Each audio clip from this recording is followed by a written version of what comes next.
What's up YouTube? It's Aditya S, and today I will be reviewing and unboxing the S10E Samsung Galaxy phone, as you can see right here. So you might be wondering, first of all, why am I unboxing this video, unboxing the S10E now, almost a year after it was released? Well, the reason is that unlike a lot of phones that become outdated really quickly, the S10E and some of its competitors, including the XR, the X, and the Pixel phones, I think the 4A, these phones haven't become outdated even after a year, and even now are some of the best budget phones out there on the market right now. So that's why I'm going to be unboxing and reviewing this S10E right here. So this video is going to be split into 4 parts. The first part is going to be the actual unboxing and reviewing. The second part is going to be talking about the specifications. The third part is going to be talking about the competitors. And the fourth part is going to be a broad overview on whether or not it's important and useful in 2020, if it's a good buy in 2020. So we'll start off with the first part, and if you want to skip to any of the other 4 parts, that's going to be in the description linked below. So let's get started. So we have the S10E box right here, and overall it's a very sleek box, black all around. You have Samsung over here, and the front of the box looks really nice. Overall it just looks very sleek. The back of the box just has some more or less terms and conditions, some important information, but let's go ahead and unbox it up. Okay, so this might be a little hard because I chose a slightly bigger knife, but should be possible. There we go. Very easy. And well, this very satisfying. Alright, so the first thing we come face to face with is the phone itself, as you can see right over here. And just from the back, it looks very sleek. And as you can see over here, you notice the hole punch camera notch right over here in the upper right hand corner of the screen. So let's keep going and unboxing this phone. We have a little pull up over here, and wow, that's absolutely beautiful. That is amazing. So let's put the phone to the side for a second. Inside of the box we have a Samsung charger, as you can see right over here. It all comes in plastic. I'll go ahead and open this up. Let's see. So I think everything here is going to be in black. It says adaptive fast charging on the front. So overall very cool. And as you might know, the Samsung phones, all the Galaxy phones, don't use their own proprietary cable like Apple does. The Apple has like the lightning cable. These phones actually use something called the USB-C. It's a universal connector, and you can find it on a lot of different devices. So that's always nice. So let's put this to the side. Here we go. USB-C cable right here. Pretty simple. So this is a USB type A to USB type C connector, also from Samsung. Very cool. Nice that they included that. And last of all, right over here, we have a headset. This is wired, but I know Samsung has their Galaxy Buds. They don't actually come included though. But here we go. Very nice. They have a very nice finish on the wire. So very cool overall. And I guess these are from some company named AKG. I'm not really sure about that, but that's what it says. So very cool overall. So the accessories are always nice, but for now, I'm just going to take all of this, put it off to the side, and let's get started with the actual phone itself. So right off the bat, it looks beautiful. It's very nice. So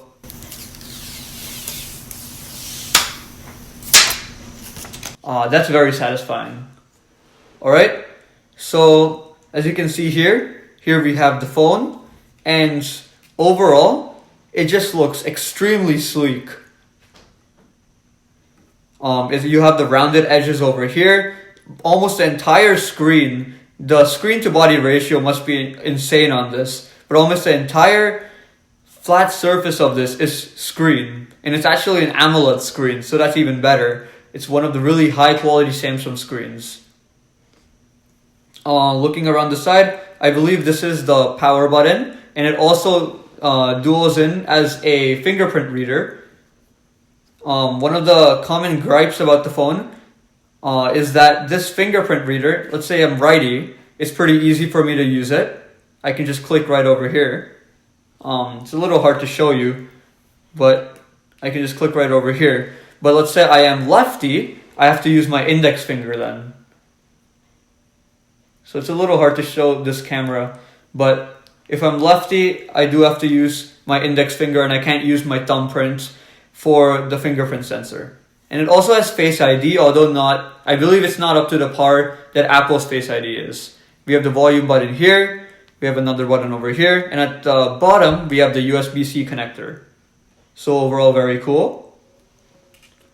And another thing Samsung has included, up till now at least, is the headphone jack. So that's always nice. 3.5mm headphone jack. Everyone likes that. On the back here, it has like a nice bluish tint, but based on the angle to the light, it might look darker blue, or it might look like a lighter blue. For me, it looks like a dark blue, maybe beige color. So overall, very cool. We have two cameras over here, and I'll get into the specifications of that in a second. But here, we just have the Samsung logo and Galaxy S10e. So overall, the phone itself looks really nice. Without further ado, let's go ahead and actually we'll turn this phone on and talk about some of the specifications.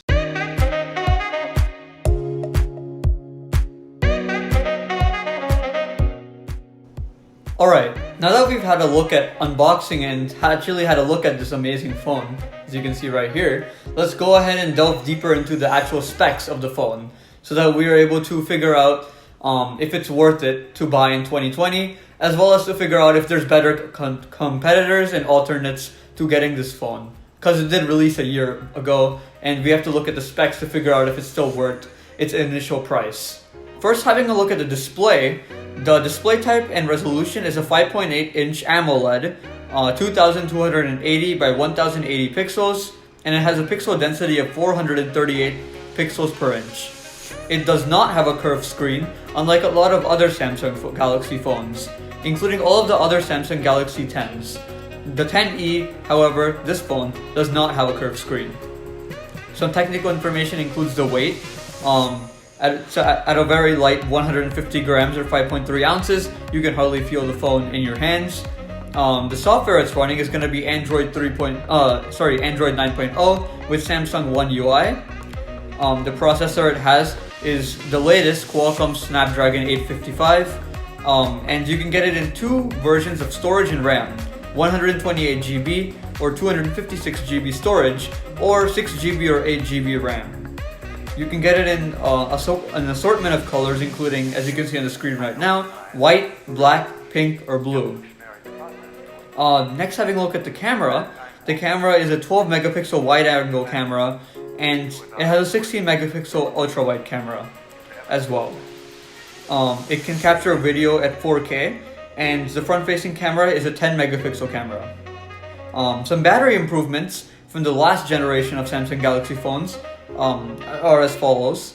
The battery is a 3,100 milliamp hour battery, and the battery charge rate is 1 hour and 30 minutes to go from 0% to 100%. So that's from dead to fully charged.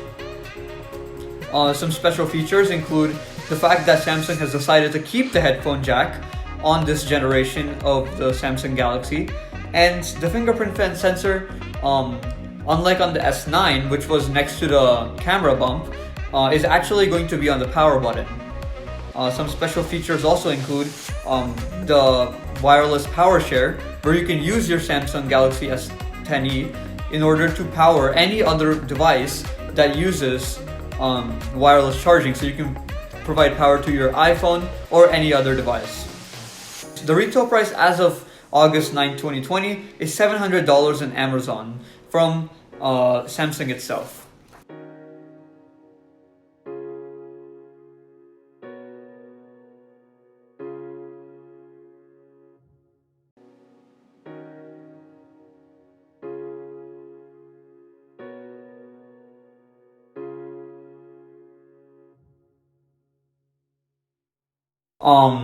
The specifications really do hold up well for 2020.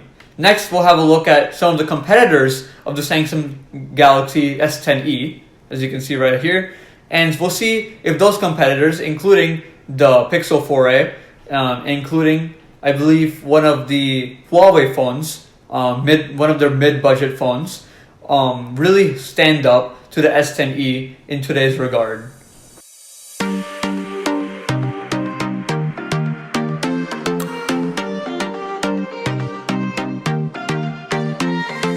Okay, now that we have a look at the technical specs of the S10e, we should have a look at the different competitors in the mid-budget phone range. That's going to be prices from around 500 or 550 to maximum 700 or 750, possibly 800. So in that range, all those phones are competitors. And at this point in time in 2020, the S10e does have a couple of competitors. They're not the super flagship phones of any brands, but like Apple or OneNote, but they are decent competitors from possibly from 2019, like the S10e, or budget phones from this year.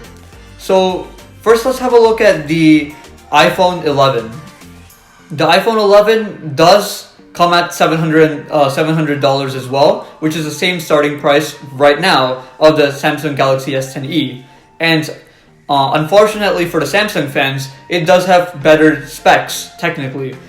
First of all, it boasts a 12 megapixel camera. It boasts a 12 megapixel front-facing camera, unlike the Samsung Galaxy S10e, which has the 10 megapixel front-facing camera.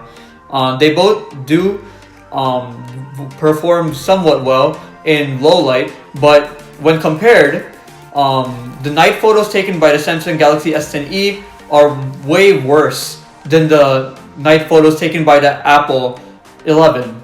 And the reason for that is in part because of Apple's software. They usually perform better in low light than the Samsung Galaxy phones, and that's just something that the Samsung Galaxy can't compete with. Another thing you have to consider is that unlike the Apple iPhone 11, the Samsung Galaxy S10e does have a fingerprint sensor on the power button right over here. You do not have that option on the iPhone 11. However, the Face ID for the S10e is way worse than the Face ID for the iPhone. And in terms of security, if you're going to be using Face ID, it's much better to have the iPhone 11 for the same price than the S10e. So overall, looking at technical specs, the iPhone 11 does perform better, but the Samsung Galaxy does have some tricks up its sleeve, including the fingerprint sensor, as I mentioned before, the amazing screen. Although the iPhone 11 does have a 6.1 inch better screen, this one has a smaller screen, but knowing Samsung, it has the best screen for its price. It's an AMOLED screen. And it just looks amazing. It has dark colors that the Apple iPhones just can't compete with. So depending on which you prefer, the ability of the iPhone to have better Face ID and have a better camera for the front facing, or if you prefer the extra battery life and the fingerprint sensor as well as the better screen of the S10e, you can decide on which phone is better for you. Okay, so now that we've discussed comparing the S10e with the iPhone 11, let's have a look and compare another phone in the same league as the S10e with the S10e. That phone's going to be the OnePlus 6T. Now there's two things you need to know about the OnePlus 6T. First of all, although it boasts similar specs in almost every regard, including performance, it has a Snapdragon 845 compared to the Snapdragon 855 in this phone. Battery life, they have similar battery life, as well as the screen. The main difference between the Samsung Galaxy S10e and the OnePlus 6T is the fact that the OnePlus 6T, unlike the Samsung Galaxy S10e, is $200 cheaper. You can get it for around $450 if you're lucky, or $500 if you're not, at this point in time, compared with the $700 it costs to buy an S10e right now. Another difference between the Samsung Galaxy S10e and the OnePlus 6T is the fact that the Samsung Galaxy S10e has much better camera quality in both daytime and low light.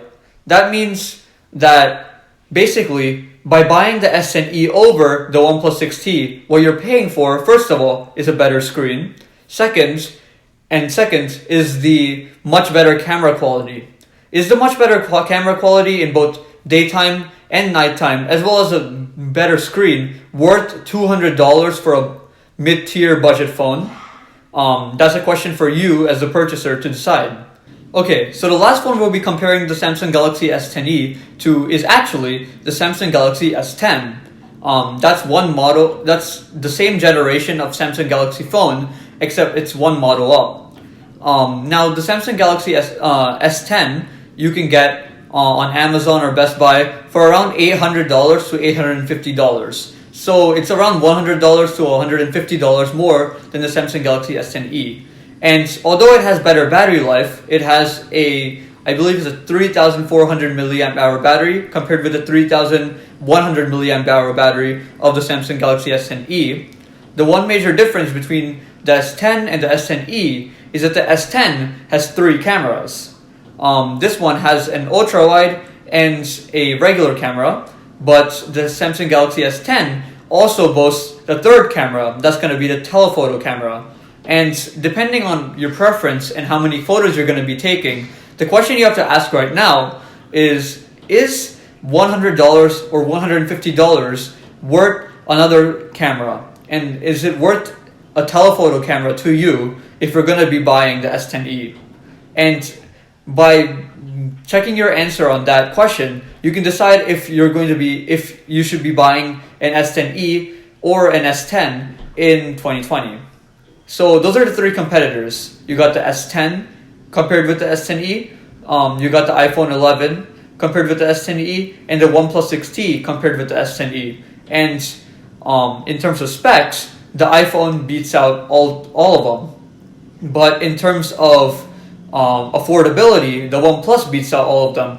But in terms of a mid-range phone with 2 cameras and somewhere just right in the middle of the pack, that spot's going to go to the S10e. And if that's the phone you're looking for, that's going to be the phone for you.